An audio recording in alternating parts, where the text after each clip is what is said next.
The SEC letter arrived on a Tuesday. I remember the day because I had woken up that morning feeling genuinely good, the kind of quiet, settled good that comes when a man believes his affairs are in order.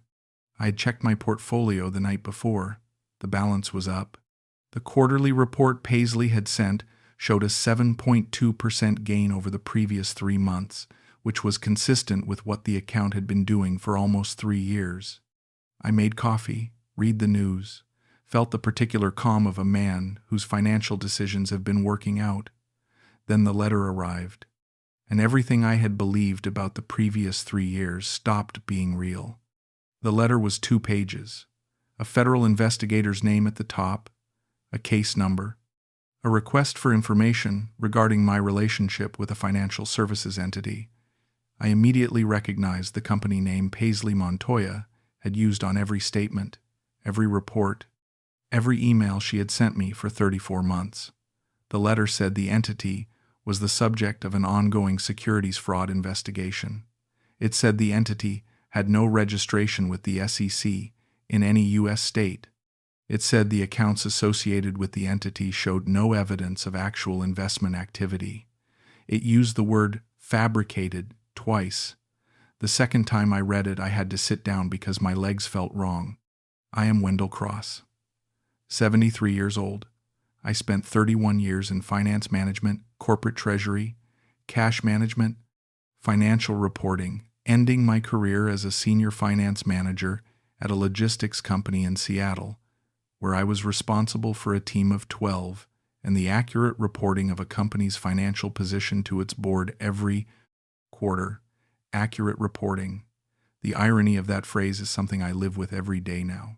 I spent 31 years ensuring that numbers reflected reality, that what the statements showed was what was actually there, and I gave $150,000 to a woman who had learned to produce statements that showed something that was not there at all.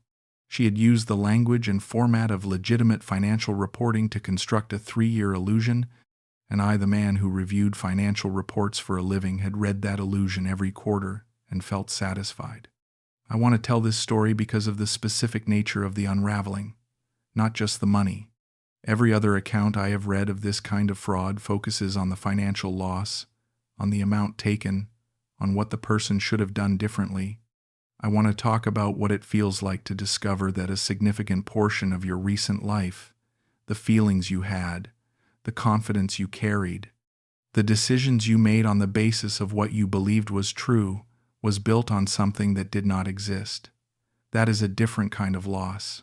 It is not just money.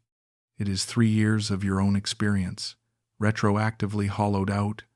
I retired from the logistics company in 2018.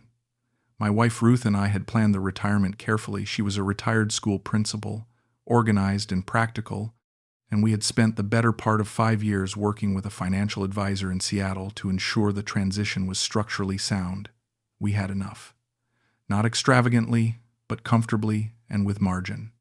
Ruth's health had been declining since 2019, a progressive neurological condition that moved slowly but consistently, and by 2020, she required daily assistance that we managed at home with a combination of my own care and a part-time aide named Gloria, who became, over the years, a steady presence in our house that I am genuinely grateful for. I am telling you about Ruth because her situation is relevant to what happened with Paisley, not as an excuse but as context. A man whose daily life is organized around the care of someone he loves is a man whose attention is not evenly distributed. There are parts of his life he attends to carefully and parts he is relieved to have someone else manage. Paisley understood that. I do not know how she understood it so quickly, but she did. I met Paisley Montoya online in the autumn of 2020. She reached out through a financial networking platform, the kind of site where finance professionals connect, share commentary, post credentials. Her profile showed her as an independent investment broker based in Manila, with 15 years of experience and several certifications I recognized as legitimate designations. She sent a connection request with a brief note saying she had read some of my forum comments on fixed income strategy and found them thoughtful, and that she worked with a number of retired finance professionals who had found her approach to portfolio management suited their risk tolerance in retirement. It was not aggressive.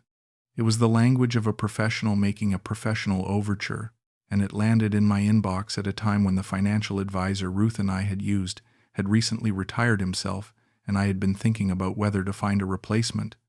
We exchanged messages for 3 weeks before we spoke by video call.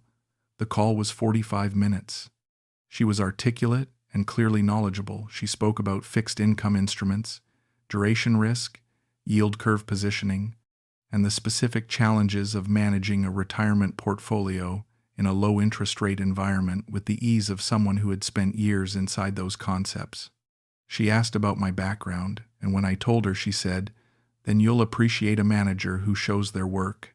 She said she sent clients monthly performance updates and quarterly full reports, that her approach was fully transparent, and that she welcomed questions because she found that clients who understood what she was doing with their money made better long-term partners. That last word, partners, should have been a small flag. Real investment brokers do not typically use relational language. They use professional language. I filed the word and moved on. I transferred $50,000 in January of 2021, a portion of a CD that had matured, money I had already planned to redeploy. The first monthly statement arrived in February.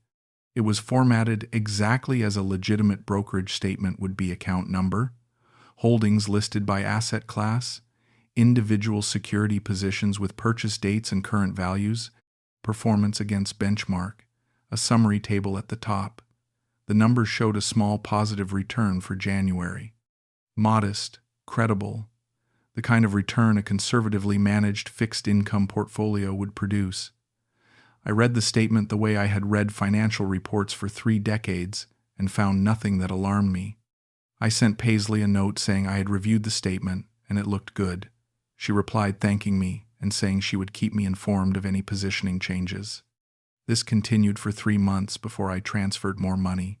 I was testing without formally testing, watching the statements arrive, watching the numbers move, watching Paisley respond to my occasional questions with the prompt, substantive replies of someone who knew her material. When nothing gave me cause for concern, I transferred another $50,000 in April.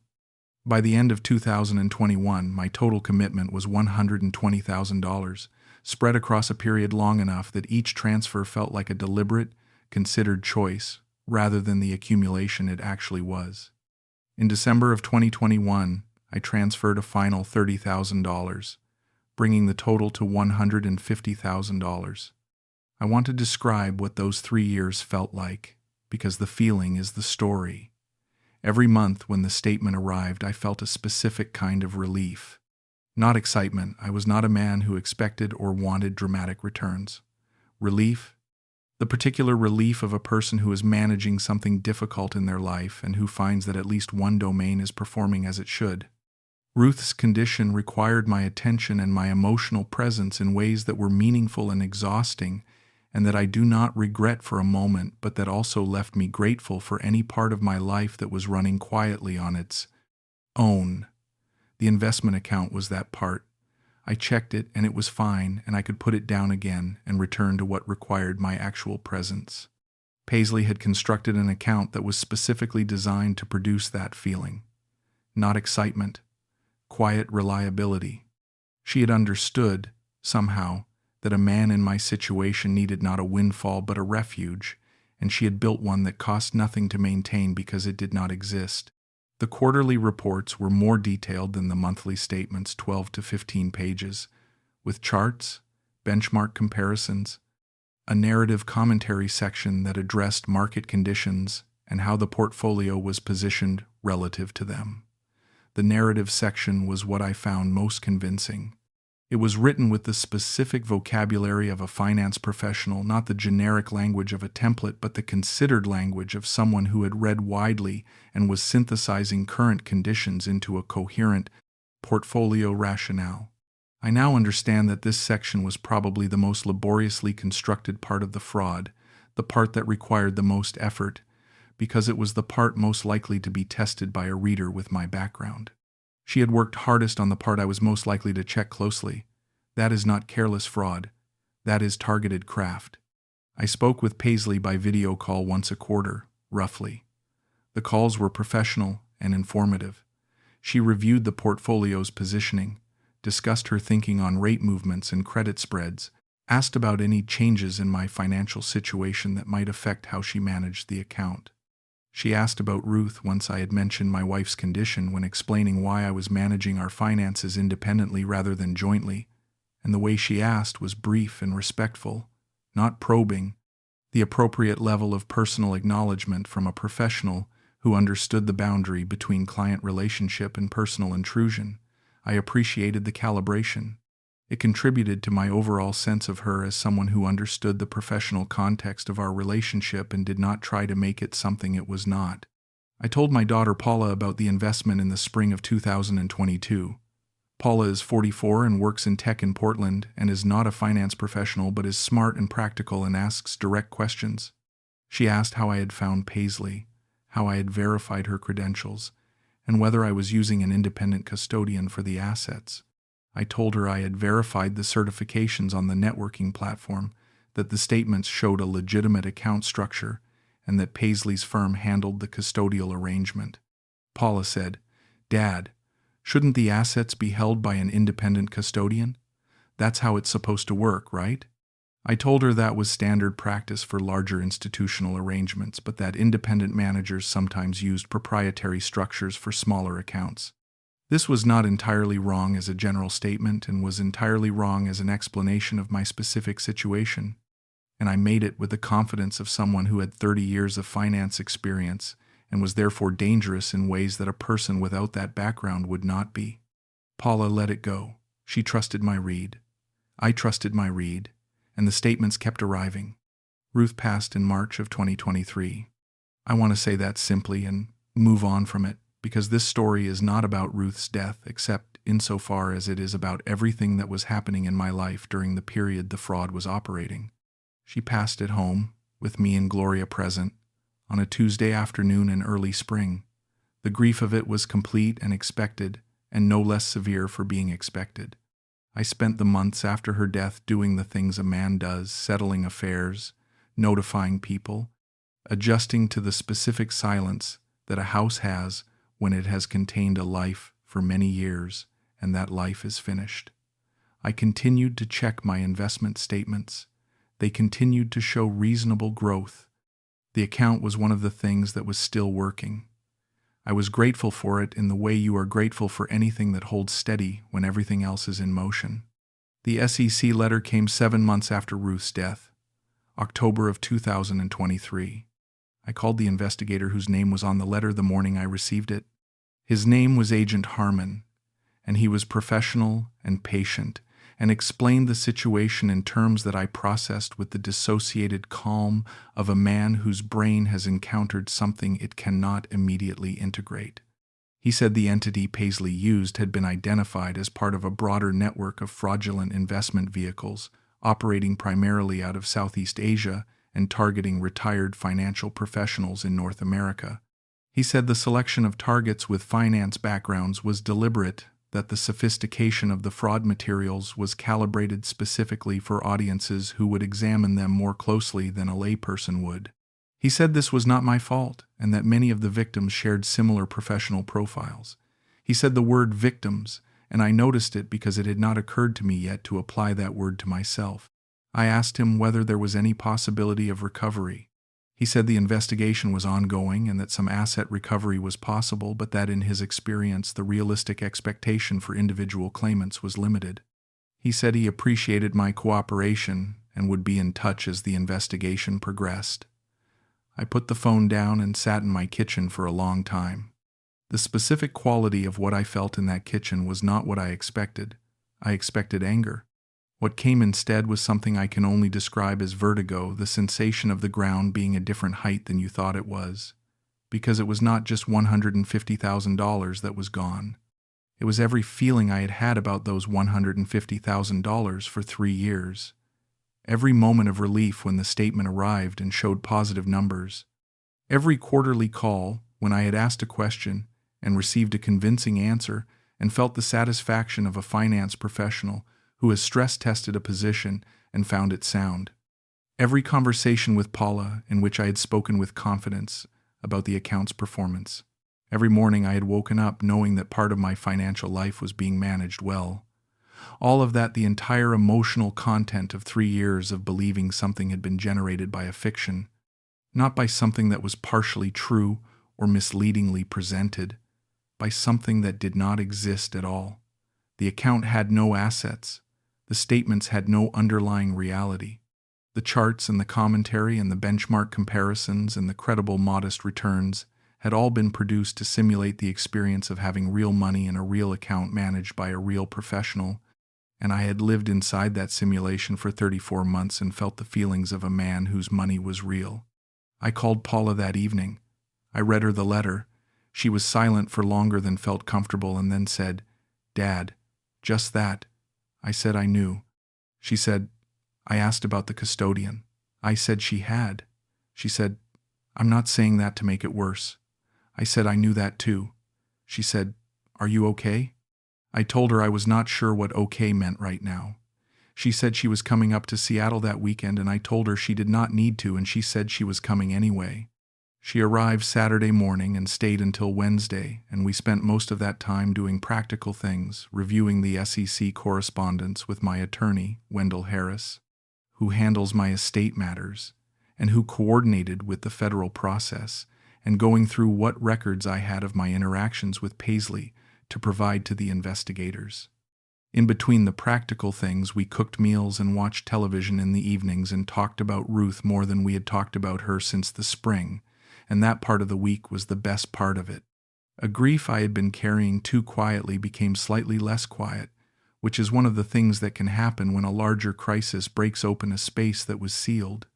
My attorney, Wendell Cross, same first name, which produced some confusion in documents that the investigator found mildly amusing, reviewed the situation and confirmed what Agent Harmon had told me. The civil recovery options were limited. The entity Paisley had operated under was a shell with no recoverable assets in any jurisdiction where I had standing to pursue a claim. The criminal investigation might produce different outcomes over time. But Harris was careful to tell me not to organize my expectations around recovery because the gap between a criminal conviction and a victim seeing money was typically large and long. I told him I understood. He said, "Wendell, the way these are set up, the money is usually moved within 48 hours of a transfer coming in. 3 years of transfers, it's gone through several layers by now." I thanked him and we moved to other matters, and I drove home and made dinner and sat at the table Ruth and I had eaten at for 26 years, and ate alone with the specific quiet of a man who is trying to find the right relationship with a thing he cannot change. I have thought extensively about Paisley Montoya, or whoever she is, since Agent Harmon told me the name on the professional networking profile was almost certainly a constructed identity. The certifications she listed were real designations belonging to real professionals whose credentials had been lifted and attached to her profile. The company she purported to work for was a shell incorporated in a jurisdiction with minimal disclosure requirements. The phone number on her profile routed through a VoIP service. The video calls I had with her, the face I had seen, the person who had asked about Ruth with appropriate restraint and discussed duration risk with appropriate precision may or may not have been connected to the actual operation of the fraud.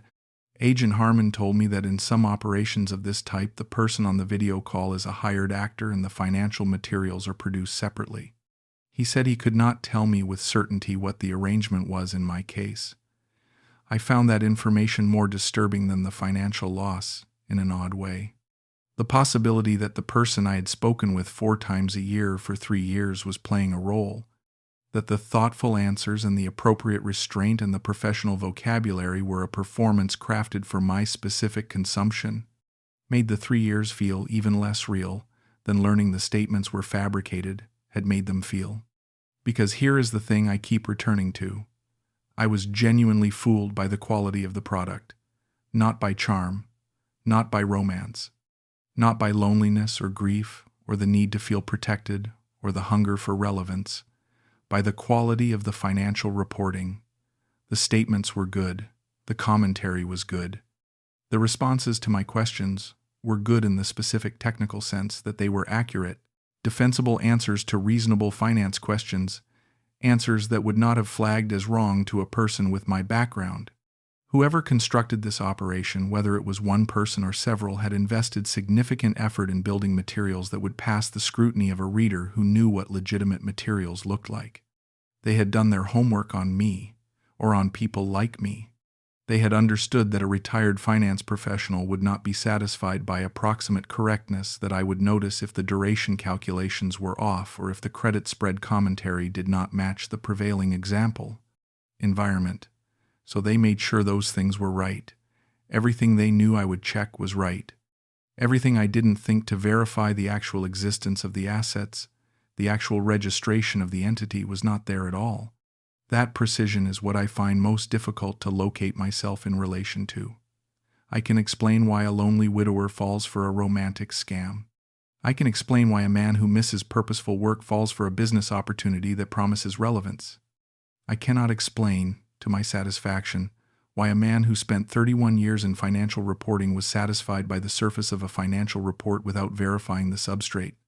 The answer, when I arrive at it honestly, is the same answer that sits beneath every story in this category. I was satisfied by what the statement showed me because I wanted to be satisfied, not because of romance, not because of loneliness, because the investment account had become the part of my life that was running on its own while I gave everything else I had to Ruth's care and then to Ruth's death, and I needed it to run on its own. And Paisley had built something that produced exactly the experience of something running on its own. The need preceded the fraud and made me available to it. That is the truth I carry. Paula called me last week, on a Thursday, just to check in. We talked more than we used to, not by a dramatic amount, but noticeably. She asked how I was sleeping. I told her better than in the fall. She said that was good. She asked if I had found another investment manager. I told her I was working with a fee-only fiduciary advisor in Seattle, someone referred by Wendell Harris, independently custodied assets, all the things I should have had in place from the beginning. Paula said, "Good." Then she said, "Dad, can I ask you something?" I said, "Yes." She said, "Do you blame yourself?" I thought about it for a moment honestly before I answered. I said I thought blame was not quite the right word. Responsibility was the right word. I was responsible for the verification steps I did not take, and I take that responsibility. But blame implies something I could have easily avoided if I had been paying attention, and the truth is more complicated than that. The fraud was designed for a person with my background and my circumstances.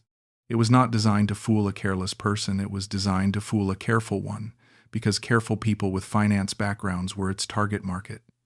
I was paying attention in the ways I knew to pay attention. I was not paying attention in the one way that would have revealed the truth, which was to contact the SEC directly and confirm the entity's registration before I transferred $1. That step, which would have taken one phone call, is what stood between me and everything I have just described. One phone call to a public registry. That is the whole of what I missed.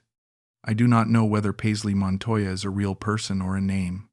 I do not know whether the face I saw on video calls was the face of the person who built the fraud or was someone hired to sit in front of a camera and read a script.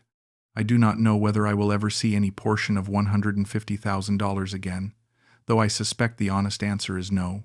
What I know is that 3 years of my life were spent feeling a security that was not real, and that the absence of that security, now that I know it was not real, has not made my life less stable in any material way. I have enough. I had enough before the $150,000, and I have enough after it. And I am aware that this is a form of fortune that not everyone in my position has, and that it changes the nature of what I carry. The loss is real. The disorientation is real. The specific vertigo of understanding that an emotional experience you thought was grounded in fact was grounded in fiction that is real, and it does not resolve quickly. But it does not prevent forward motion, and forward motion is what I have. I check my current statements differently now. Not more anxiously is not useful. More structurally. Every quarter I confirm directly with the custodian that the assets my advisor reports are the assets the custodian holds. It takes one email. It takes 5 minutes. It is the step I did not take for 34 months, and I take it now as a matter of practice rather than fear. It does not bring back what is gone.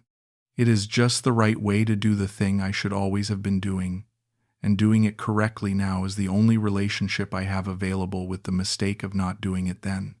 That is where I am. 73 years old, in the house I shared with Ruth for 26 years, managing my finances with the rigor I should have applied throughout, talking to Paula more than I used to, sleeping better than I was in October. Not recovered. I do not think recovered is the right destination for a man who has lost something this specific and this strange. But forward, which, at 73, is the only direction worth facing.